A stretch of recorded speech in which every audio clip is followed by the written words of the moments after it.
Ce matin-là, sur le marché de Cergy-Saint-Christophe, Aurélien Taché va au contact de la population. 5 ans après son entrée à l'Assemblée nationale, avec pour ambition de soutenir l'action d'Emmanuel Macron, le député sortant de la 10e circonscription affiche un nouvel objectif, faire barrage au président élu. On peut changer le Premier ministre, nous, même si Macron il sera obligé de nommer Jean-Luc Mélenchon s'il y a une majorité de députés, Nouvelle Union Populaire, qui sont élus. Parce que lui, sinon il ne peut pas faire voter ses lois. Car cet ex-marcheur a quitté la majorité présidentielle début 2020, après des désaccords. Et désormais, c'est le programme de la Nouvelle Union Populaire autour de Jean-Luc Mélenchon qu'il défend. Une trajectoire politique peu commune, mais qu'il estime cohérente. La plupart des habitants de la 10e circonscription du Val d'Oise ont fait le même constat que moi. Regardez le score de Macron en 2022 et regardez le score de Mélenchon et de la gauche.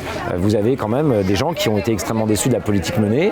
Et moi, la plupart des gens que je croise, pas tous, mais la plupart des gens que je croise me disent on comprend pourquoi vous êtes partis et vous avez bien fait. Donc voilà. Après, évidemment, il faut expliquer. C'est un parcours singulier, j'en ai conscience. Mais quand on explique, en général, les gens comprennent très bien. Vous l'avez eu, super. Ah non, vous l'avez pas eu, elle, c'est moi. C'est liste citoyenne pour les législatives. Ce tract, c'est celui de Sana Setouli. Dessus, une inscription « Jean-Luc Mélenchon Premier ministre ». Membre d'un collectif citoyen, celle qui se définit comme une insoumise de cœur, explique avoir été écartée des négociations pour bénéficier de l'étiquette de la Nouvelle Union Populaire. Pas de quoi entamer sa motivation à défendre ses idées, elle a décidé de maintenir sa candidature. Aujourd'hui, moi, j'ai un ADN social. Le candidat qui a été investi a un ADN libéral. Il le dit, il s'en cache pas. Et la cohérence dans tout ça. Et c'est ça, en fait, que je reproche. C'est pas tant l'union, c'est le candidat. Le candidat qui a été choisi. Si ça avait été un autre candidat militant de terrain d'un des partis, j'aurais peut-être pu fermer les yeux avec le collectif, même sur le fait de ne pas avoir été autour de cette table-là. Là, à un moment donné, cette marge-là, il y en a marre. Et on décide à un moment donné de se dire, bon, bah, stop, quoi. On avance, on y va, et en espérant passer le second tour. Oui, donc je me présente, je suis Karim Ziabat, je suis élu à la mairie de Cergy, je suis candidat pour être votre futur député. Passé le second tour, lui aussi y croit. À 29 ans, Karim Ziabat est issu de l'équipe du maire socialiste de Cergy, Jean-Paul Jandon. Sans l'appui d'un parti, cet ancien adhérent au PS se présente pour la première fois aux législatives. Et si la circonscription compte pas moins de 8 candidats de gauche et d'extrême gauche sur les 17 en lice, pas de quoi, selon lui, l'avoir basculé vers un autre bord politique. C'est une circonscription qui, depuis son découpage, est ancrée à gauche. Et on a une seconde chance, c'est que l'on a très peu de chances d'avoir le Front National ou un parti d'extrême droite au pouvoir. À partir de ce moment-là, moi j'estime que le premier tour, c'est un tour où doivent s'exprimer toutes les idées. C'est aussi le principe de la démocratie, de la pluralité. Bien évidemment, il y a une multitude de candidatures de gauche, comme d'ailleurs de droite et de centre-droit et du centre. Mais j'estime et j'espère que la dynamique que nous avons portée est collective, porteuse d'un espoir sur le territoire de faire de la politique autrement, sache finalement convaincre un maximum d'habitantes et d'habitants pour les 12 juin et les 19 juin. Victorien Lachard, je suis candidat aux élections législatives du coup pour la majorité présidentielle, donc pour défendre le projet d'Emmanuel Macron. Après la défection d'Aurélien Taché de La République En Marche, c'est lui qui a été choisi pour représenter la majorité présidentielle, Victorien Lachard. Adjoint au maire de Vauréal, âgé de 35 ans, il est un marcheur de la première heure.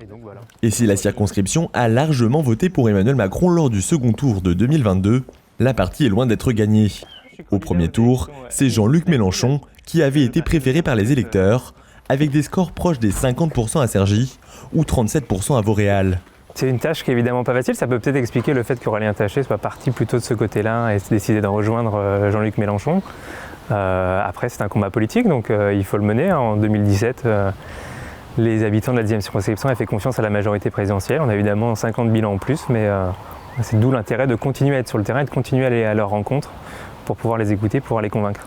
Au départemental, on nous disait c'est la gauche, on nous donnait perdant et on a gagné. Donc moi je veux y croire. Celle qui veut faire mentir les pronostics, c'est Patricia José, conseillère départementale depuis 2021.